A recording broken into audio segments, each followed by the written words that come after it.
مولاي صل وسلم دائما أبدا على حبيبك خير الخلق كلهم. السلام عليكم ورحمة الله تعالى وبركاته.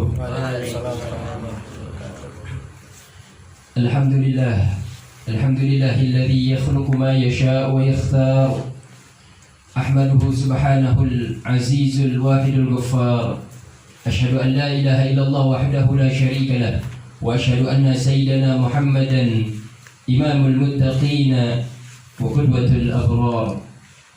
اللهم صل وسلم على سيدنا محمد وعلى آله صلاة ما تعاقب الليل والنهار.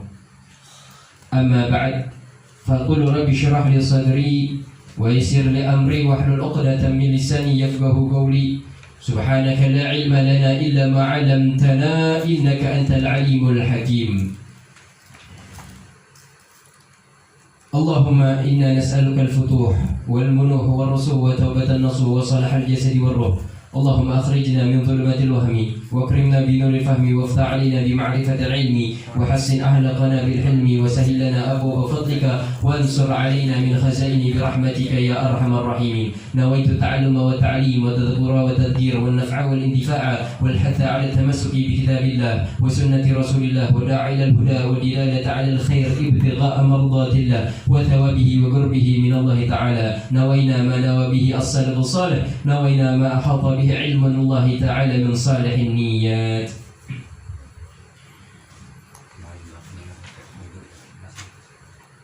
Kepada yang terhormat, yang Al-Fakir hormati, Al-Fakir sayangi, guru kita Ustaz Syafi'i Ahmad, hafizahullah ta'ala wa ta'ala, dan juga kita hormati kita punya guru Al-Ustaz Muhammad Nurdin bin Jailan, hafizahullah ta'ala wa ta'ala hayati, dan juga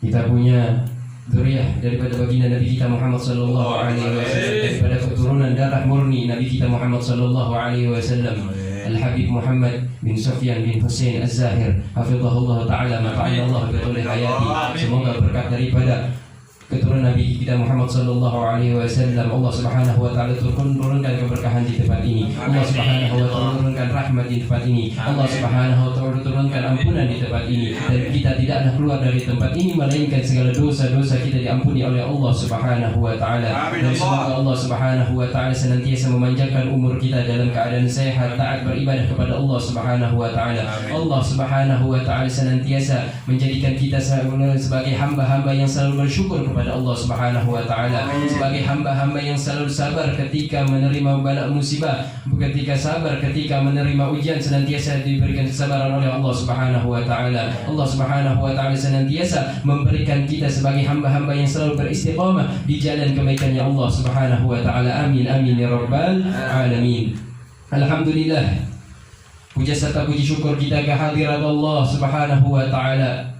Allah yang telah mengizinkan kita sebagai hamba-hamba pilihan Allah Subhanahu wa taala, sebagai hamba-hamba yang dikehendaki oleh Allah Subhanahu wa taala di dalam kebaikan, sebagai hamba-hamba yang dikehendaki oleh Allah Subhanahu wa taala di jalan yang menuju surganya Allah Subhanahu wa taala, sebagai hamba-hamba yang dikehendaki oleh Allah Subhanahu wa taala di jalan penuh keberkahan, di jalan penuh ampunan, di jalan penuh rahmat ini, yang mana Allah Subhanahu wa taala Nabi kita Muhammad sallallahu alaihi wasallam nyatakan di dalam hadis, man yuridillahu khairan yufaqihu fid din. Siapa yang dikehendaki oleh Allah Subhanahu wa taala di dalam kebaikan, maka Allah Subhanahu wa taala akan memberikannya pemahaman di dalam agama. Allah Subhanahu wa taala akan memudahkannya di dalam jalan kebaikan. Allah Subhanahu wa taala akan memudahkan jalannya untuk menuntut ilmunya Allah Subhanahu wa taala. Semoga Allah Subhanahu wa taala memberikan kita keistiqomahan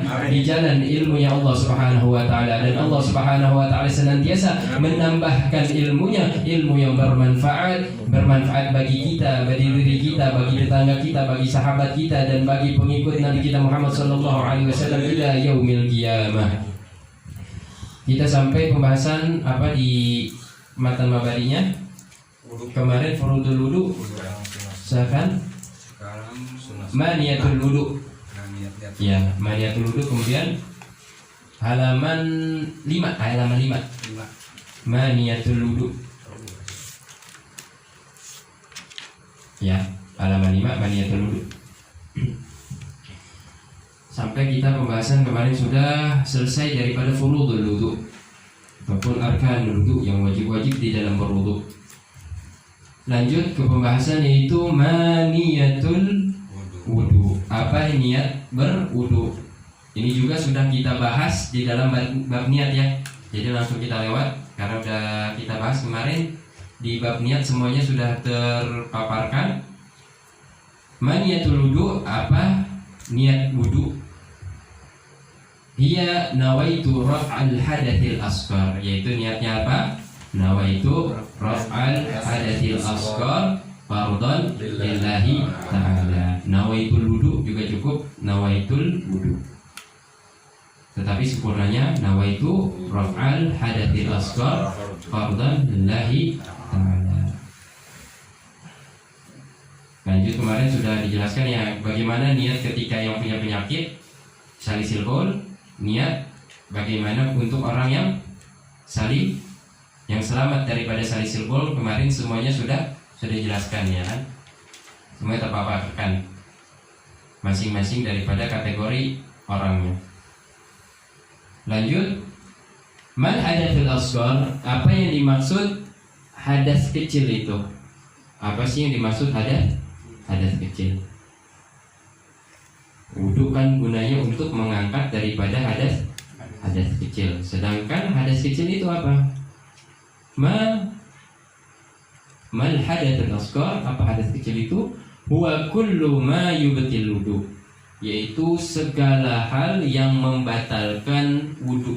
Kullu, setiap, ma apa-apa, yubtilul wudu, yang membatalkan wudu.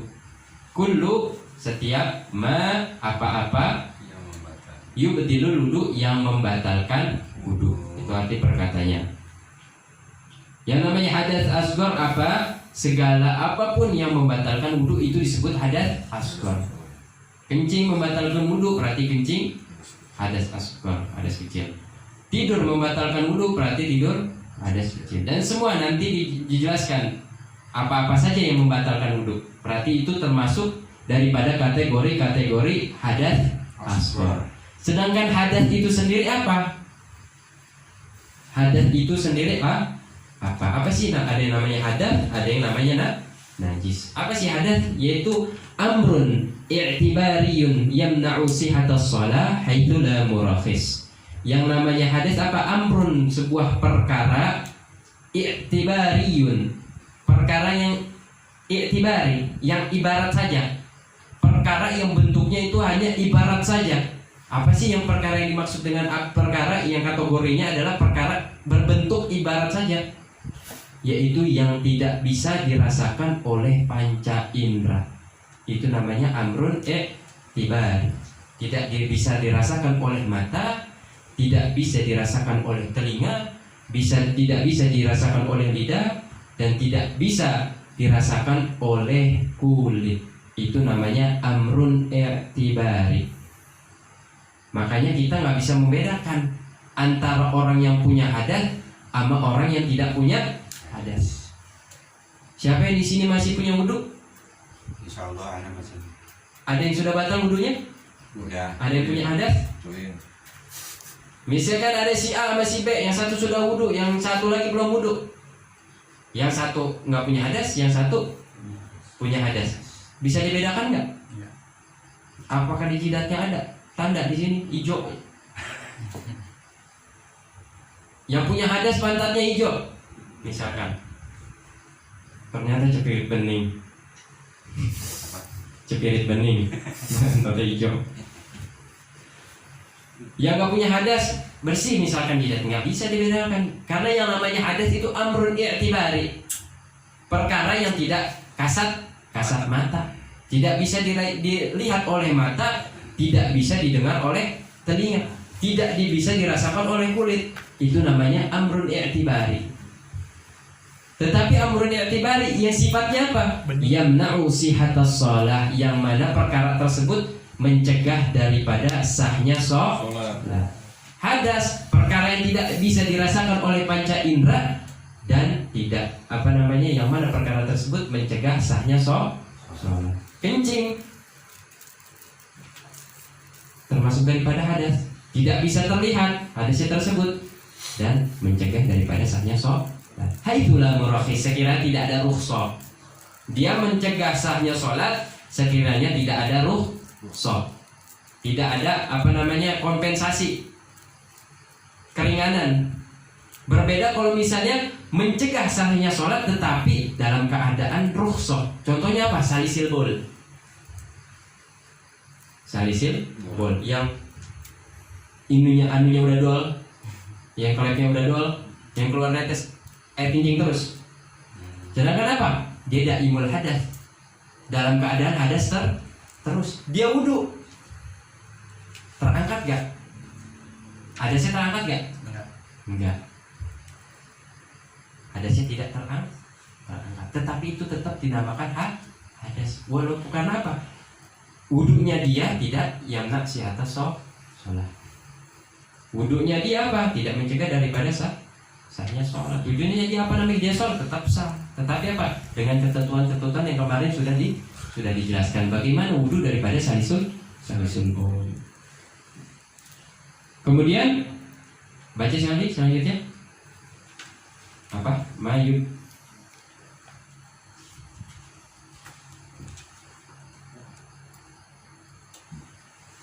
yang bawah.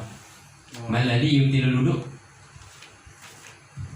Yang paling bawah halimnya. Maladi yubtilul wudu. Nah, cukup. Yaitu apa yang membatalkan wudu. Maladi yubtilul wudu. Apa saja yang membatalkan wudu ataupun nawaqidul wudu. Hal-hal yang membatalkan wudu. Ada berapa? Nah, ini termasuk daripada poin yang penting di dalam ibadah kita. Kita tahu daripada rukun-rukun wudu, fardu-fardunya wudu, dan kita tahu daripada hal-hal yang membatalkan wudu. Jangan sampai kita tidak tahu wudu kita batal tetapi kita tidak tahu. Sholat aja. Akhirnya apa? Boro-boro sholatnya diterima sah aja enggak. Karena apa? Miftahus sholahnya kita nggak punya kuncinya. Karena apa? Miftahus sholah at-tuhur. Kunci daripada sholat apa? Bersuci. Toharoh, suci. Jangan kita pengen menghadap Allah Subhanahu wa taala.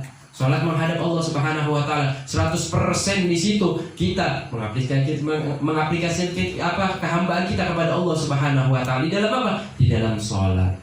Ketika sujud bentuk 100% penghambaan kita kepada Allah Subhanahu wa taala. Itu ketika apa? Ketika salat. Bagaimana salat itu bisa diterima? Bagaimana kita bisa menghadap Allah Subhanahu wa taala? Bagaimana kita bisa berdekatan dengan Allah Subhanahu wa taala sedangkan kita punya kuncinya aja kakak.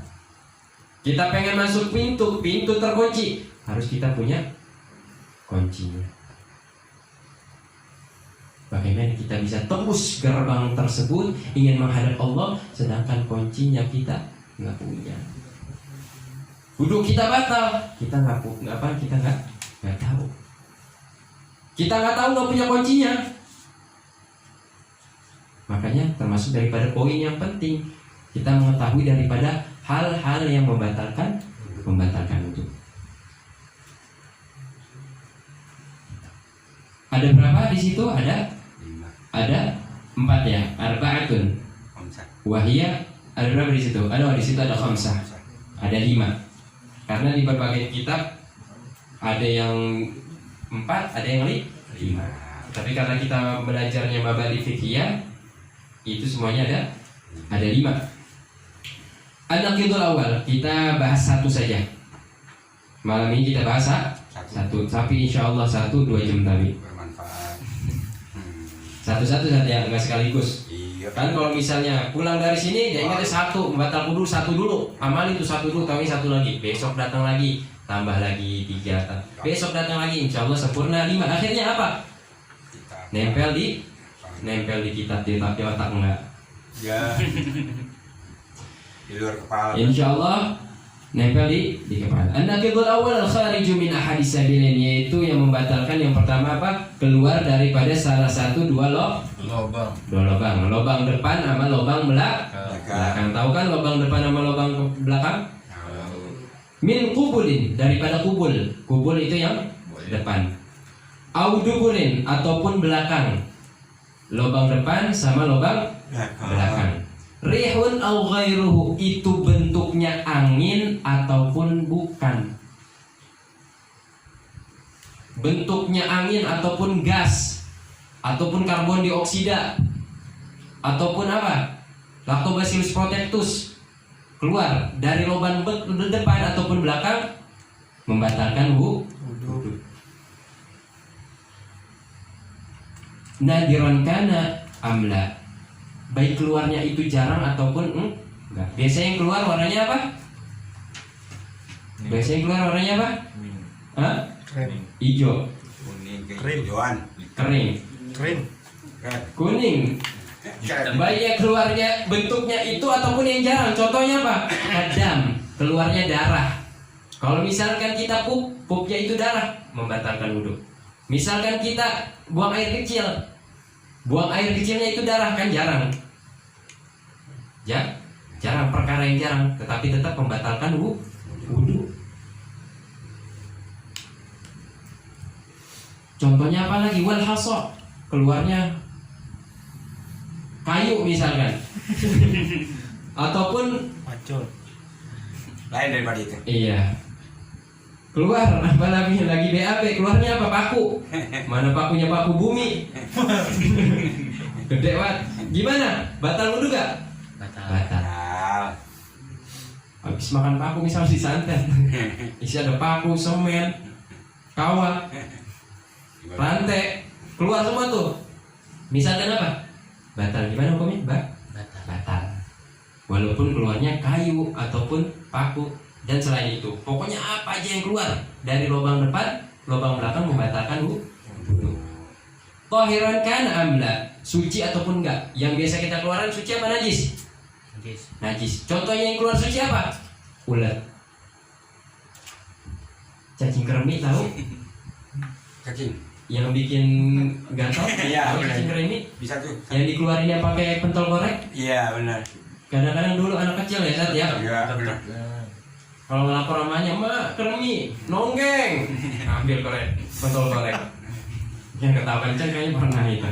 Keramian. Namanya keramian. Cacing kermi keluar dari apa namanya, lubang belakang. Hukumnya apa? Itu suci apa najis? Suci. Suci. Hukumnya suci. Tapi apa? Membatalkan wudhu. Rotban am jaffan, baik itu encer ataupun keras. Keluarnya encer ataupun keras. Itu semuanya membatalkan wudhu. Pokoknya apapun yang keluar dari lubang depan ataupun lubang belakang, keluarnya apapun, berbentuk angin, berbentuk gas yang gas 3 kilo, berbentuk darah, berbentuk warnanya belau, berbentuk apapun, semuanya membatalkan wudhu. Illal mani, kecuali satu yang gak membatalkan wudhu. Keluar apa itu? Mani, ataupun bahasanya sperma. Ini agak emang begini ya, fikih emang begini. Karena kalau misalnya ketika belajar fikih kita menghindari dari hal-hal yang apa sih bahasanya, porno ya, bukan porno sih, emang apa namanya, bahasanya agak begini. Emang seperti itu ilmu fikih. Harus kita mendetail agar kita tahu. Kecuali sperma satu yang keluar dari lubang depan tetapi tidak membatalkan wudhu. Baik keluarnya itu di lubang yang biasa ataupun bukan lubang biasa. Keluar mani membatalkan wudhu. Tetapi bagaimana hukum mani? Hukum mani itu suci. Hukum mani suci tetapi membatalkan wudhu. Hukum air kencing najis tetapi tidak membatalkan wudhu. Loh kok bisa? Kok bisa? Air kencing najis, tetapi membatalkan wudhu. Sedangkan mani suci, kok mau nggak membatalkan wudhu? Harusnya yang keluarnya najis dong membatalkan wudhu, bukan yang suci keluar. Tetapi kalau mani keluar, yang wajib apa? Wudhu apa mandi? Wudhu apa mandi? Mandi. Yang wajib mandi. Sedangkan kencing keluar, wudhu. Wajib mandi nggak? Nggak wajib mandi. Kenapa yang wajib mandi itu mani, bukannya wudhu? Sedangkan yang keluar itu adalah najis. Ini harus perkara yang ta'abudi. Yang kita terima bukan hanya akal saja, tetapi apa? Iman. Karena ada syariat ta'abudi, la yuqal ma'nahu, yang tidak masuk akal. Perkara tidak masuk akal. Tetapi apa? Kita harus terima dengan iman dan ilmu. Seperti perkara ini, seperti perkara mani. Kalau kita condongkan ke akal gak bakalan terima. Kenapa? Karena apa? Mani suci. Mani suci. Keluarnya wajib mandi. Sedangkan air kencing hukumnya apa? Najis. Tetapi nggak wajib mandi. Gimana ngejawabnya? Ngejawabnya ada 3. Jawaban akal-akalan, jawaban akal pakai ilmu, jawaban keimanan. Jawaban akal-akalan gimana? Nah, Pak Ustadz, Pak Kiai, Pak Habib, misalkan ada murid menanya, Pak Habib udah Pak pakai Habib lagi, boros banget.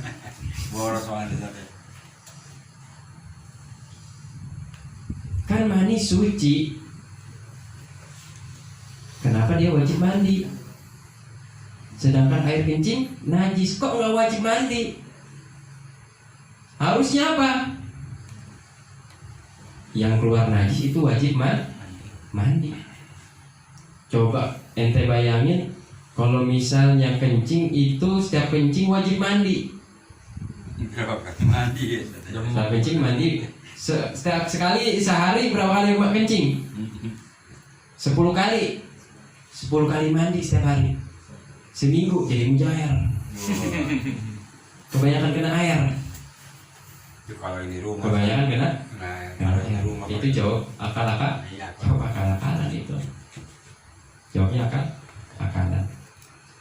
Kalau jawabnya pakai ilmu, jawabnya pakai iman dan akal, jawabannya seperti apa?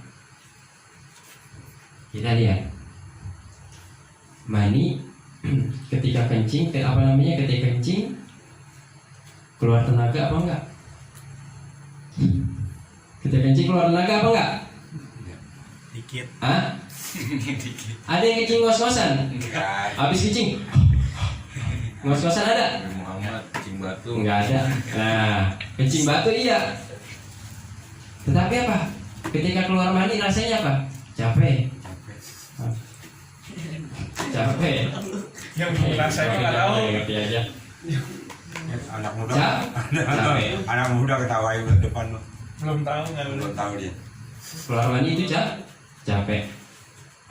Makanya apa? Disegerinnya pakai apa? Pakai mandi. Dan keluar air kencing sering. Coba kalau misalnya kita diwajibin mandi setiap hari berapa? 10 kali. Maka syariat memudahkan. Syariat memudahkan. Yang selanjutnya itu agak rumit. Li'annahu aujaba ma huwa 'azama min al-wudu wa huwa al-ghusl fala yujabul wudu. Jam berapa? 11. Buru-buru ya. Udah lapar ya rumahnya. Bisa juga. Agak ngebul malah nih. Jam berapa? 10. Lagi 10. jam 10. Oh iya. Wallahu a'lam bis.